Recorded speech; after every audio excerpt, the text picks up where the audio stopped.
Well, I started working when I was in school, and that was my first film. But I think properly, like when I started doing my South films, I must have just passed my 10th grade, and yeah, I think I was still figuring out whether this is something I can pursue for a lifetime, because I'm not from the film industry, so I had no I had literally no mentor, I had no guiding force, I did not know how it would go. So I think also because my family, there are a lot of doctors in my family, there are lots of, they're all very, very highly educated. So I was thinking, okay, maybe I'll focus on my studies also. And if this works out, then that would be, the best thing. And to be honest, once work took off, which was when I was around 17 years old, I had literally no time to even continue my education, which became it was a hard decision I had to make at that point in time in my life, because I really wanted to study. At the same time, I was doing something that I really loved, and I could vision myself doing it for the rest of my life. So I think it was a very conscious decision. So I studied till my 12th grade, and thereafter I just couldn't continue studies. And I was a good student. I was one of the strange people who liked to study. But then I clearly loved to be in front of the camera a lot more. So I made a choice at that point in time. But I think now is a great time. Yeah, you can do everything you want to do. You can study. There's no age for anything. There's no time for anything. So it's up to you where you want to invest your energy and time. And the moment you make up your mind, this is what you want to do, I think we have a lot more freedom to do it just because of sheer technology that exists.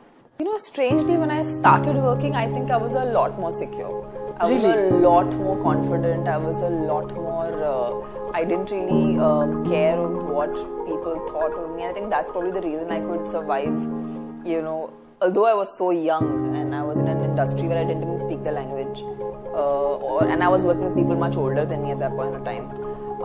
It didn't daunt me at all. I was just too much into trying to just be in front of the camera, do my job. That was so much of my energy, that what people were thinking, what they perceived of me, whether it was right or wrong, I was really not processing that at all. I think probably after I got success and I got, when I started, people started liking my work, is when I started getting more critical of myself and I started being more conscious of what I was doing.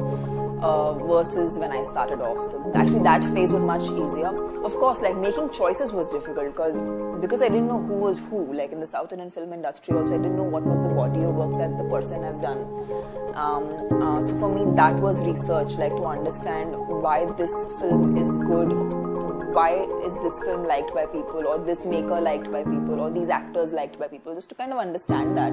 Because that's how you make choices, right? Whether you want to do this, you don't want to do this. So first you have to figure out what's happening, what kind of an industry you're working in. So for me, the first 5-6 years of my career was just kind of exploring and understanding. So I used to watch a lot of South Indian channels on TV, because I was just trying to understand what kind of music do they like, what kind of, your research. Yeah, it was basically research for me, and also knowing who is who, because I wasn't exposed to that cinema as growing up as a kid. So that actually also helped me learning the language, because just sheerly watching TV, right? So you're picking up the language while you're hearing it. And I was quite one of those, anyway you're in that studious age. Yeah. So, everything becomes like a sponge. You grasp a new language much easily. I think for me, a major transition as a person and as an actor was when I had done a lot of South Indian films, and I had a lot of success and a lot of acclaim critically and commercially. And then I was transitioning or trying to do Hindi films, because that's what I grew up on. Correct. And theoretically those choices were, I think, were good choices, but when it actually came on screen, it had completely, gone wrong. And it was hard to see people's reaction being so negative about it. But the thing was, I knew that they were right. I didn't like those films myself either, so I knew it was a wrong decision. But soon enough, I think which also kind of made me more aware of the duality of things in life and in the movies, is that right after that is when I got my most challenging and the most creatively satisfying on-screen experience, and that was Bahubali. So it was just so fast, like and I like to say that the failure is not personal, it's a film failing. Unfortunately, in our job, especially as actors, the failure of success becomes extremely personal. It's not like you're having a bad day at work. It's not like for any other person it's like, oh, I made a boo-boo at work, which is fine, which everyone does, and everyone has not such good days and has good days at work. So I think I learned how to take the failure of the film and then a success of a film to this extent. Like, so when Bahubali happened, it was like some kind of a explosion has happened, because the love that you got, I got was unprecedented for me also, because I hadn't seen that in the South either.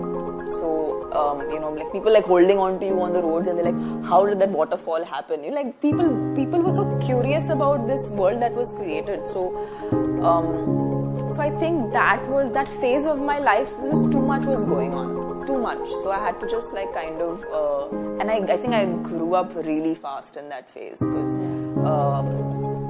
a lot of my ideologies changed while I was in that process of my consistently, if you notice, I've tried to do is I try to look very different in my films. Like if you compare a Bahubali's get-up to a Kirti's get-up, or from Kirti to Dharmadurai, or Dharmadurai to Devi, I consciously think of how I can even not only behave differently or act like a character, but also look different, because every person looks different, right? Yeah. Similarly, I feel and wish that every character also should look different, because that's what will give it an edge, or give it its own uniqueness. Edge will be there. So I try to take like a very conscious decision and trying to even make the character look like that person. And what about your personal life? There have been on and off gossips, but how do you handle all this? I have the most open book in the industry. I think my life is the most open, because my life can be very conveniently divided into movies. If you go to see this from here to here, I'm doing this film. From here to here, I'm doing this film. So it's actually quite an open book. And well, I think it's inevitable. People talk, and if you do one film extra with somebody, people want to talk about how you're linked with that actor, and how, because it's the most convenient thing to do. But yeah, I mean, nothing worth talking about really. Are you in love now? By any chance? Not yet. That bug hasn't caught me yet. So no marriage plans in the near future? No. I'm very, for me right now, it was always something I wanted as a young girl, that I wanted to have, a very nice and a very enjoyable career. And I have been one of those fortunate people who has had the opportunity to do what I really want to do and what I really like to do. I don't know how many young girls who get to do that. So yeah, I'm perfectly and completely focused on my work. But I'm sure, I mean, I truly believe in marriage. And but you will go for an arranged marriage? Or? I don't know, I might fall in love, or I might do an arranged marriage, that only future can tell. But I'm open to both. I'm not somebody, I don't have a preconceived notion as to what I should do. So I haven't really tapped that arena of my life yet. But yes, I do believe in marriage, and I will eventually marry for sure.